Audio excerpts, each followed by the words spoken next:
नमस्कार दोस्तों, कैसे हो। आशा करता हूँ कि आप सभी अच्छे होंगे, मस्त होंगे, स्वस्थ होंगे। दोस्तों, मैं दीपक शर्मा, आपके अपने यूट्यूब चैनल दीपक साइंस क्लासेस में आपका स्वागत है। दोस्तों, आज हम आर्मी की जो साइंस के मॉक टेस्ट पेपर स्टार्ट करने जा रहे हैं। थ्योरी की क्लासें हमारी लगातार अपने यूट्यूब चैनल पर चल रही हैं, तो आज से हम डेली एक एक मॉक टेस्ट पेपर साइंस का सोल्व करेंगे।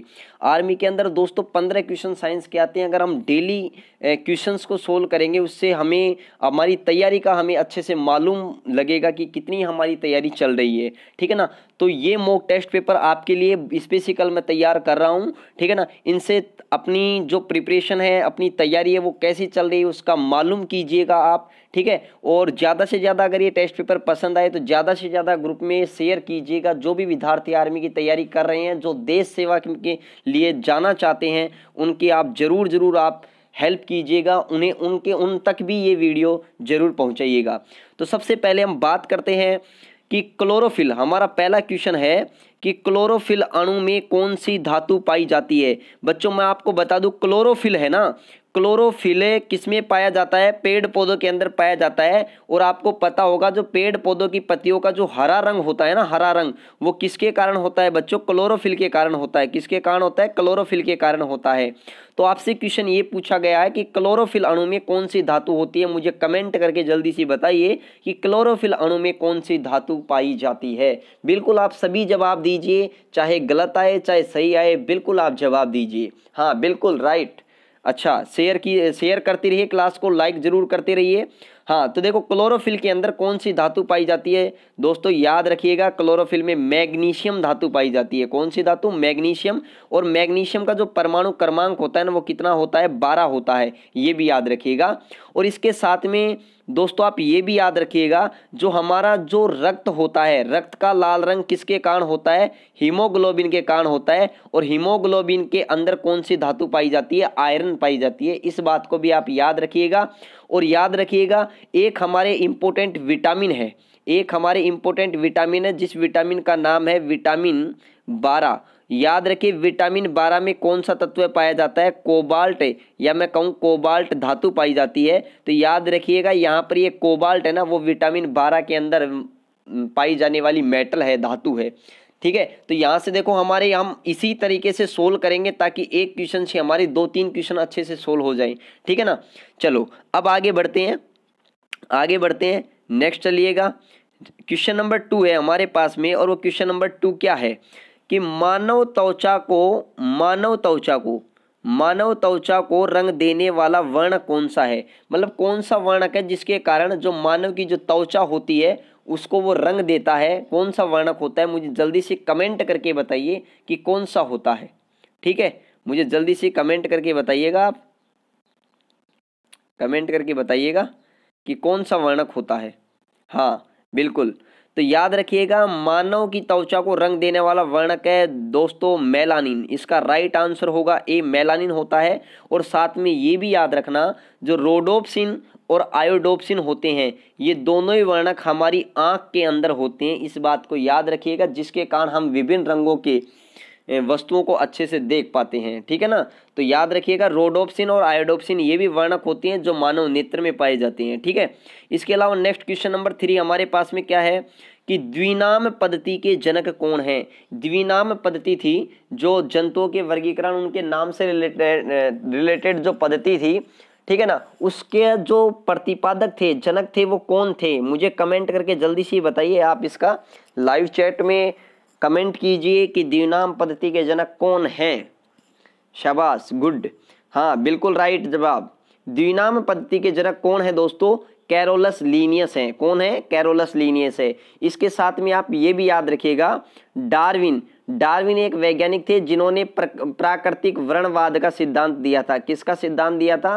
प्राकृतिक वर्णवाद का सिद्धांत दिया था। ये बात याद रखिए।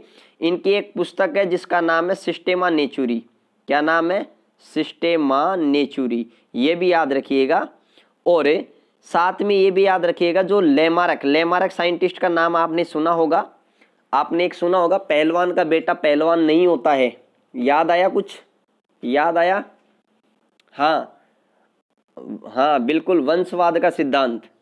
हाँ, इन्होंने बताया था, लेमारक लेमार्क ने एक तो एग्जाम्पल दिया था कि पहलवान का बेटा पहलवान, और एक दिया था कि जिराफ की लंबी गर्दन के माध्यम से इन्होंने अपना सिद्धांत समझाया था। याद आ रहा है कुछ आपको?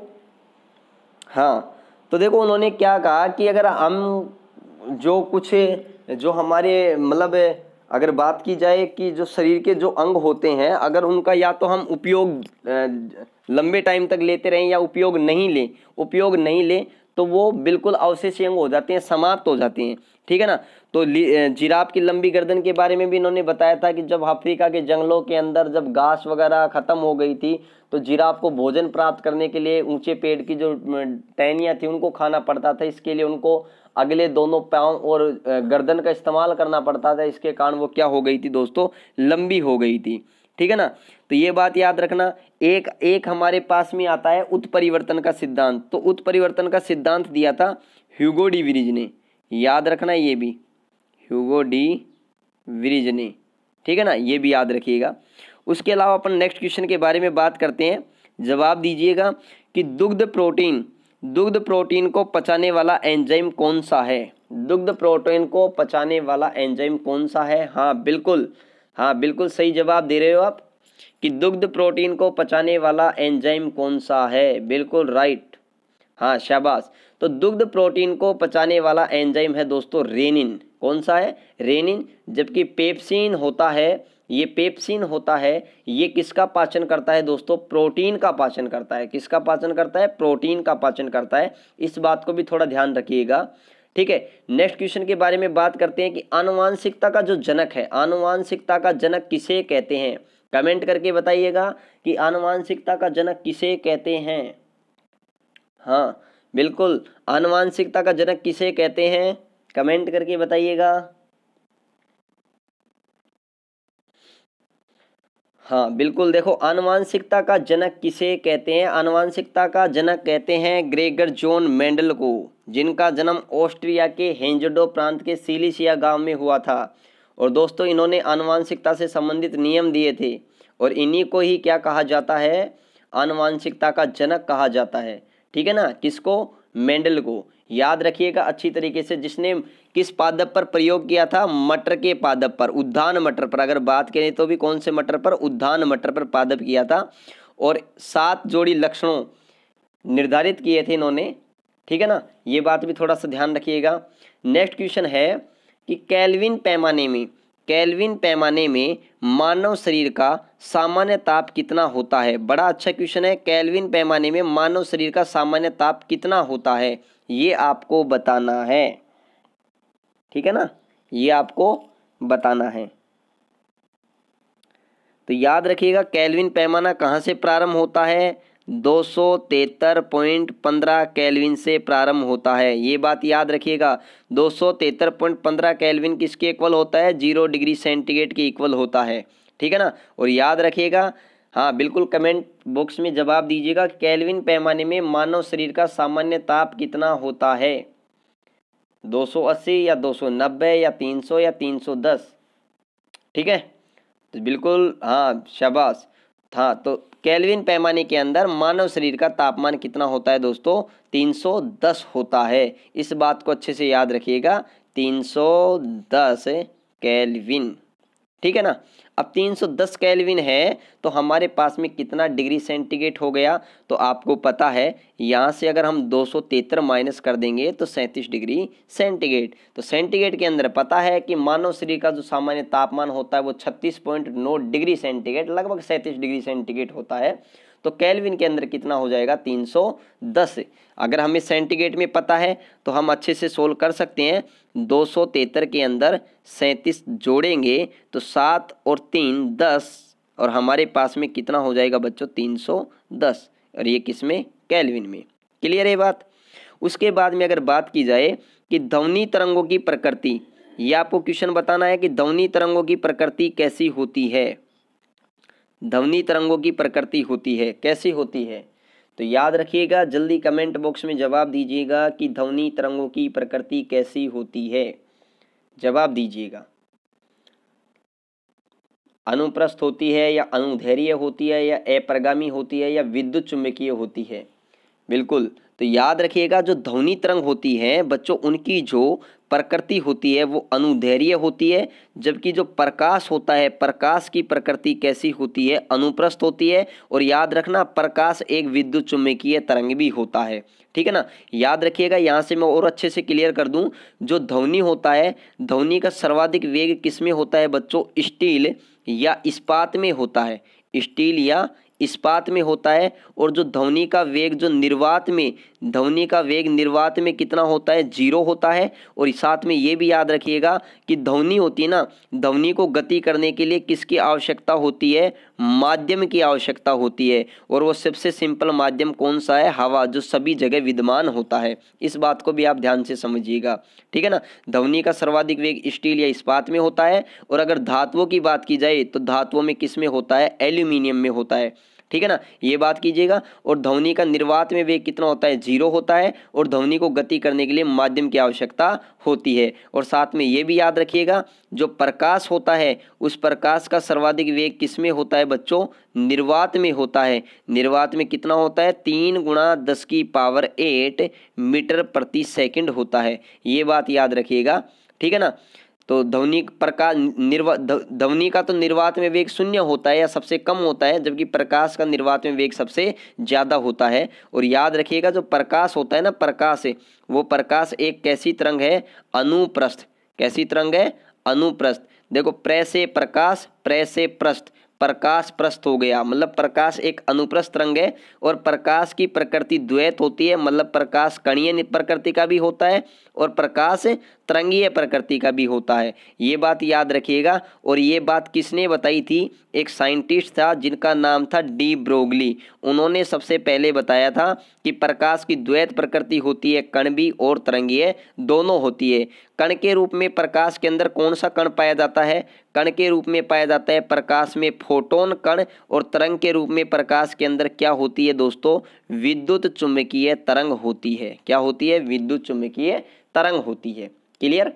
नेक्स्ट, अब आगे बढ़ते हैं। नेक्स्ट क्वेश्चन है हमारे पास में कि कार्य का एसआई मात्रक क्या है? तो दोस्तों याद रखिएगा, कार्य का एसआई मात्रक क्या होता है? जूल होता है। क्या होता है? जूल होता है। इस बात को अच्छे से समझिएगा, ठीक है। अब मैं आपसे क्वेश्चन आपको अच्छे से समझा दूं।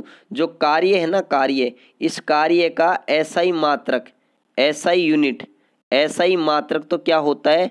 जूल होता है, जिसे हम जे से प्रदर्शित करते हैं।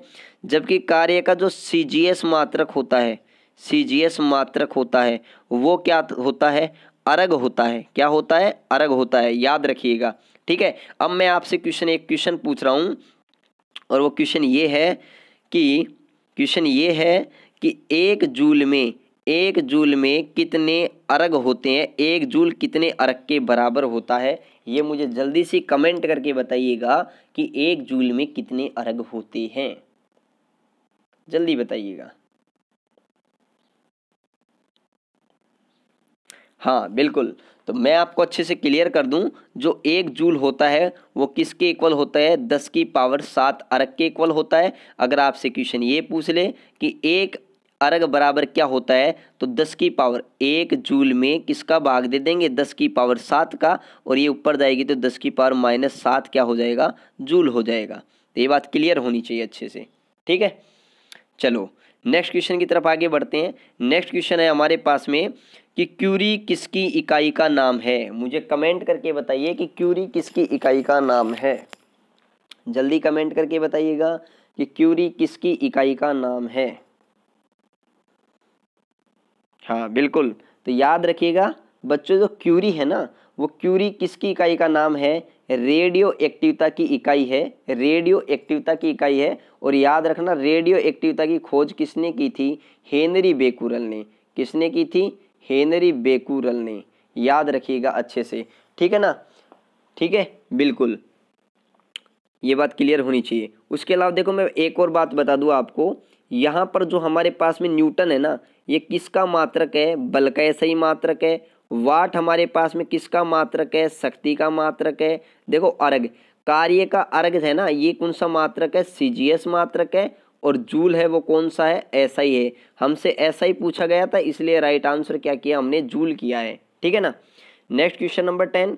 क्वेश्चन नंबर 10 है कि प्रकाश का सर्वाधिक वेग होता है, देखो मैंने आपको अच्छे से क्लियर कर दिया, प्रकाश का सर्वाधिक वेग किसमें होता है बच्चों, निर्वात में होता है। किसमें होता है, निर्वात में होता है। और निर्वात में कितना होता है, मुझे जल्दी से कमेंट करके बताइए कि निर्वात में कितना होता है प्रकाश का वेग, निर्वात में प्रकाश का वेग कितना होता है, मुझे जल्दी से बताइए।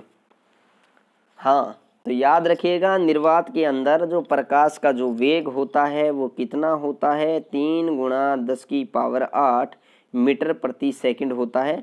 अगर मैं किलोमीटर में बात करूं, सेंटीमीटर में बात करूं, तो मीटर को अगर सेंटीमीटर में चेंज करोगे, 100 से गुणा करोगे, 100 का मतलब 10⁻2 से मल्टीप्लाई करोगे। यहाँ पर 10⁸ प्लस की है, यहाँ पर 10⁻2 भी प्लस की है। तो जब आधार समान हो तो गुणा में घातें जुड़ती हैं, तो 8 और 2 कितने हो जाएंगे, 10।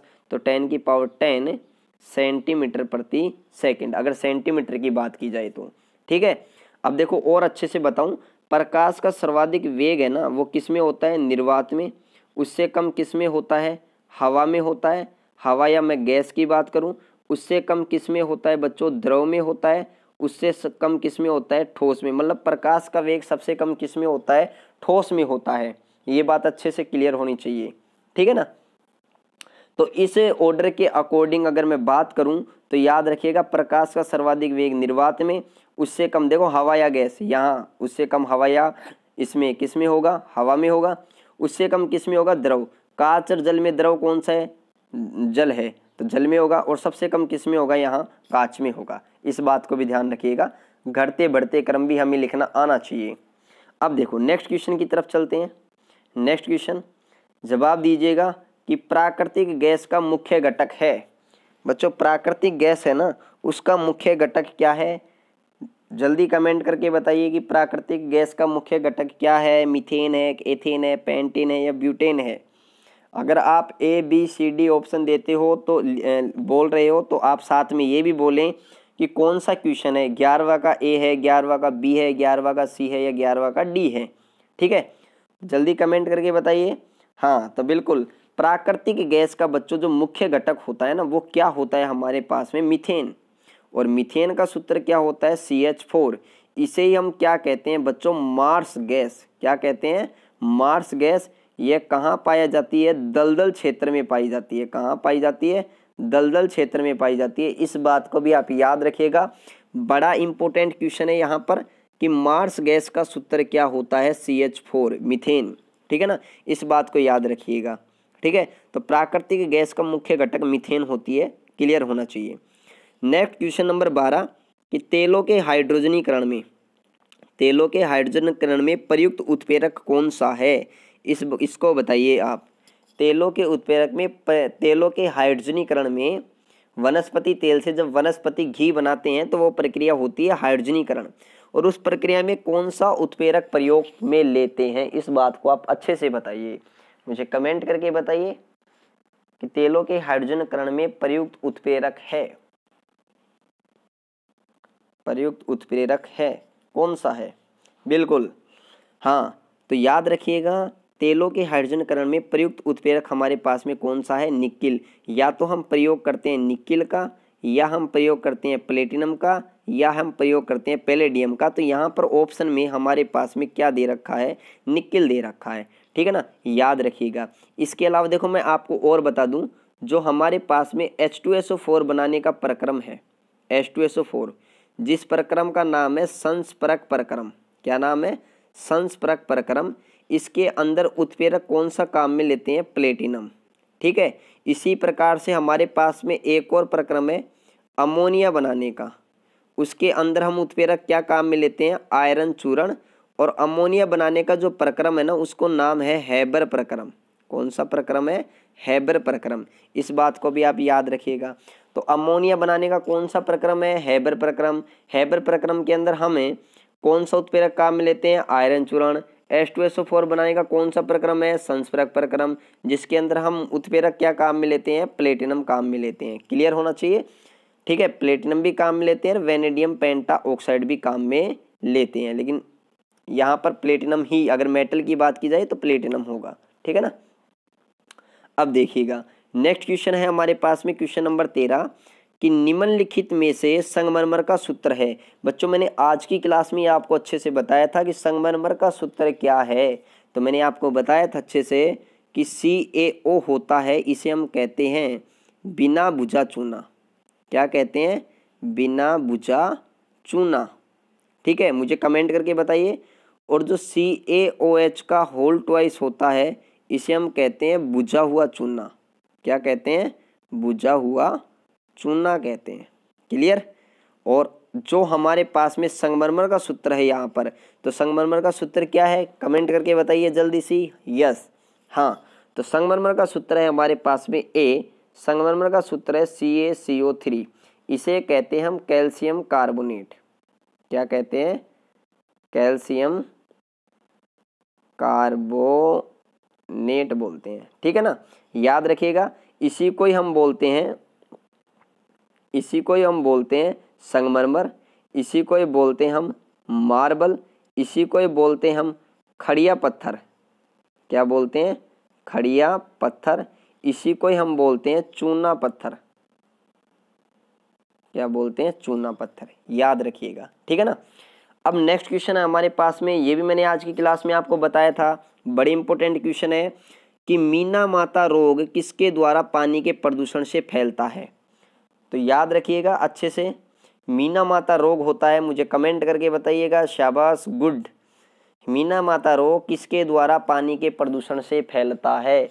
तो याद रखिएगा, बिल्कुल राइट, शाबाश। मीना माता रोग होता है बच्चों वो पानी में जब पारा, जिसे हम कहते हैं मरकरी, जिसका प्रतीक है Hg, इसके घुलने से, इसके प्रदूषण से मीना माता रोग फैलता है। और याद रखिएगा जो मरकरी होती है इसे हम क्या कहते हैं? क्विक सिल्वर भी कहते हैं। क्या कहते हैं? क्विक सिल्वर भी कहते हैं। साथ में बच्चों आप ये भी याद रखिएगा, यहाँ पर जो मरकरी होती है ना, पारा Hg, यह एक द्रव धातु है, द्रव अवस्था में पाई जाने वाली क्या है? धातु है।